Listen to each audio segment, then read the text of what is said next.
Snažan potres pogodio je ruski Daleki istok. Potres je izazvao evakuacije i upozorenja na tsunami u Rusiji i Japanu. Ribari su vidjeli kako se ocean povlači. Sela su čula sirene prije zore. Potres je pogodio u 11:25 ujutro po lokalnom vremenu u srijedu, što je izazvalo evakuacije širom Pacifika. Godine 2025 potres magnitude 8,8 pogodio je Kamčatku, šaljući zidove vode preko Tihog oceana. Panika se pretvorila u strahopoštovanje dok se planet pomicao pod našim nogama. Bi li ovo mogao biti trenutak kad se ognjeni prsten probudio?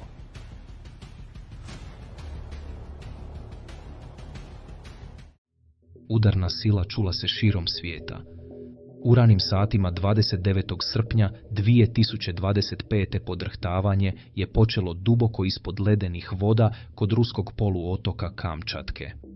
Ono što je započelo kao tihi puls brzo je preraslo u kaos, potres magnitude 8,8 dovoljno snažan da pomakne kontinente i prodrma satelite u orbiti. Širom Pacifika seizmografi su podivljali. Njihove igle urezivale su nazubljene tragove po papiru i ekranima, svaki vrh otkuca iz srca planeta. U roku od nekoliko minuta Japan, Aljaska i Havaji izdali su upozorenja na tsunami. Sirene su zavijale kroz ribarska mjesta još obavijena maglom. Obitelji su trčale prema unutrašnjosti, grleći djecu i držeći radio prijamnike podešene na hitne frekvencije. Znanstvenici iz Geološke službe Sjedinjenih Američkih Država gledali su podatke u nevjerici. Ovo nije bio običan potres, bio je izjednačen kao 6. najsnažniji ikada zabilježen u ljudskoj povijesti, oslobađajući energiju jednaku milijardama tona TNT-a. Čak su i sateliti otkrili suptilne valove u gornjoj atmosferi Zemlje. Satima kasnije, oceanske bove potvrdile su ono čega se svijet najviše bojao. Pacifik je bio pokrenut. Valovi su se širili poput krugova oko golemog kamena, prelazeći 1000 kilometara. Od Tokija do Honolulua, od Anchoragea do Santiaga, obale su se pripremale na udar. A negdje, ispod tog podrhtavajućeg luka vatre, nešto drevno se probudilo. Što je ognjeni prsten? Protezajući se gotovo 40.000 kilometara, ognjeni prsten okružuje Tihi ocean poput ožiljka koji je urezalo vrijeme.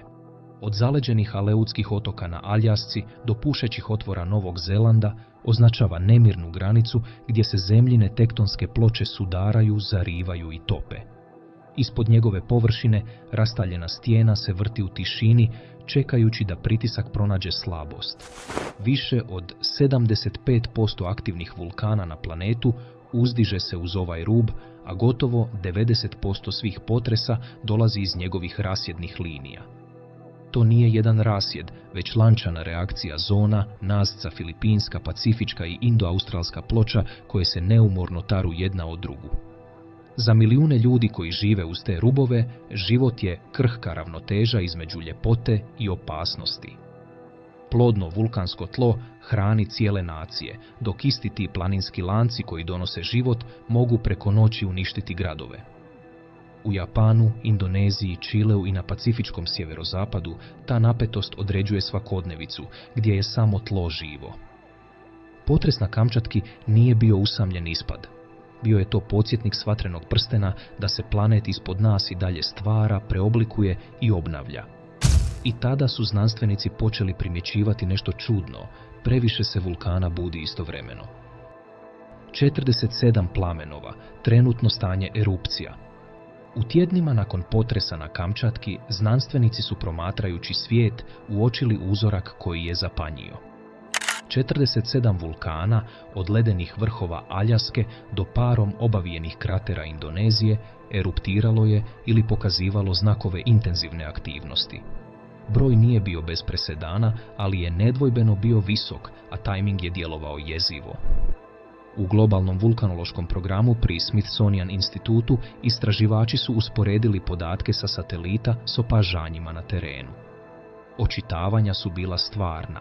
Oblaci pepela uzdizali su se iznad pacifičkog luka, vidljivi iz orbite poput dimnih ožiljaka na plavoj kugli. U Indoneziji planina Marapi izbacivala je pepeo 1000 metara u zrak, prizemljujući letove i prekrivajući sela sivom prašinom. Preko oceana, meksički Popocatépetl ponovno je zagrmio, a njegove fontane lave osvijetlile su noć iznad Pueble. Na Aljasci, vulkan Šišaldin bacao je rastopljenu stijenu po svom snježnom stožcu, dok su obližnji instrumenti bilježili podrhtavanja kilometrima ispod površine. Neiskusnom oku činilo se da je cijeli pacifički rub zahvatio požar. Vijesti su govorile o lančanoj reakciji, o ulasku zemlje u nestabilnu novu fazu. No vulkanolozi su pozivali na oprez. Prosječan broj aktivnih erupcija u svijetu obično se kreće između 40 i 50, što znači da bi ovaj takozvani val mogao biti puka slučajnost pojačana medijskom pažnjom. Ipak, čak su i najviše skeptični stručnjaci priznali da nešto jest drugačije. Uzorak nije bio samo geološki, bio je i psihološki. Čovječanstvo je podsjetilo koliko je njegova tišina zapravo krhka i koliko se brzo planet može ponovno razbjesniti. Znanost iza vala. Kad sateliti mapiraju zemljine potrese, otkrivaju skrivenu koreografiju.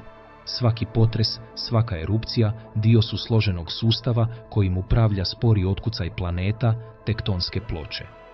Duboko ispod Pacifika, goleme ploče kore Taruse savijaju i tonu u plašt, oslobađajući nezamislivu količinu energije. Potres na Kamčatki 2025. bio je udžbenički primjer onoga što znanstvenici nazivaju megapotresom. Takvi događaji nastaju kad se jedna tektonska ploča podvlači pod drugu, nakupljajući napetost stoljećima prije nego se konačno oslobodi. Rezultat nije samo jedan udar, već udarni val koji se širi kroz zemljinu koru, mijenjajući napetosti tisućama kilometara daleko. Istraživači iz Geološke službe Sjedinjenih Američkih Država, USGS, i Japanske meteorološke agencije proučavaju te interakcije u stvarnom vremenu. Dokumentirali su slučajeve dinamičkog okidanja, kad seizmički valovi jednog velikog potresa neznatno povećaju vjerojatnost manjih podrhtavanja drugdje. Nije riječ o domino efektu u hollywoodskom smislu, više je to poput tihog odjeka koji podsjeća obližnje rasjede na njihovu nestabilnost. Zato, kad se više vulkana probudi oko ognjenog prstena, znanstvenici vagaju dvije mogućnosti. Je li to puka slučajnost, svaki sustav odgovara na vlastiti unutarnji pritisak, ili je planet suptilno povezan, a kora komunicira kroz napetost i naprezanje?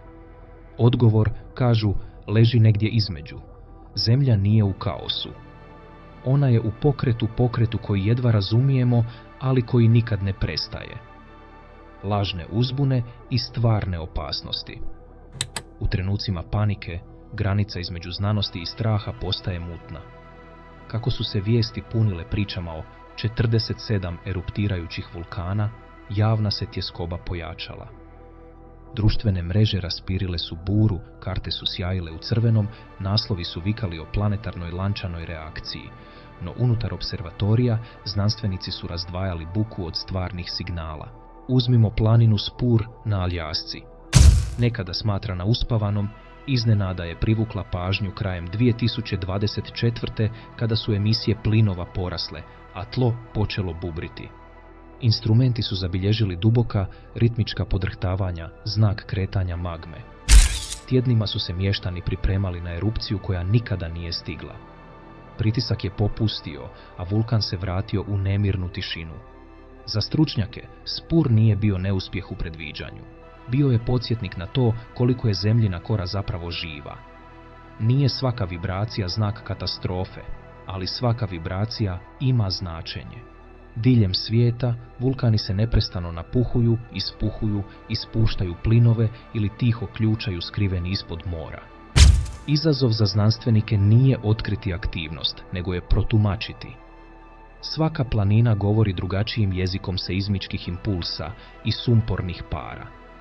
A kad toliko njih šapće istovremeno, čovječanstvo čuje samo jednu riječ – katastrofa. Povijest se ponavlja. Podrhtavanje koje je pogodilo Kamčatku 2025 nije bilo prvi put da se ognjeni prsten probudio, niti će biti posljednji. Njegova povijest zapisana je u razorenim obalama i izmijenjenim kalendarima. Godine 1960 Čile je pogodio najsnažniji potres ikad zabilježen, magnitude 9,5. Cijeli gradovi nestali su pod Pacifikom, a valovi su jurili oceanom do Japana i Filipina. 4 godine kasnije, Aljaskin potres na Veliki petak 1964. magnitude 9,2 razderao je autoceste i preko noći preoblikovao obalu. Zatim je došla 2004. kada je potres Sumatra Andaman pokrenuo tsunami koji je odnio više od 230.000 života.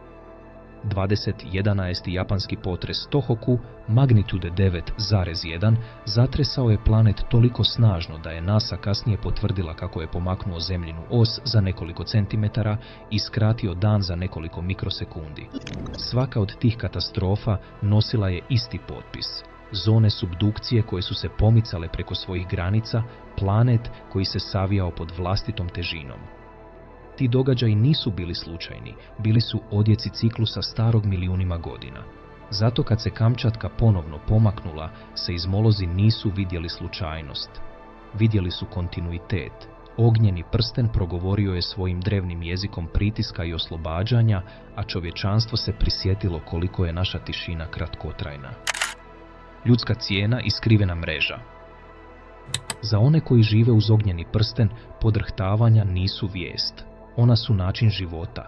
Od sjeverne obale Japana do južnih fjordova Čilea, cijele su civilizacije naučile živjeti s planetom koji nikada ne spava. U istraživačkim stanicama smještenima iznad nemirnih kaldera, znanstvenici prate tokove brojeva na ekranima, temperaturu, tlak, omjer plinova.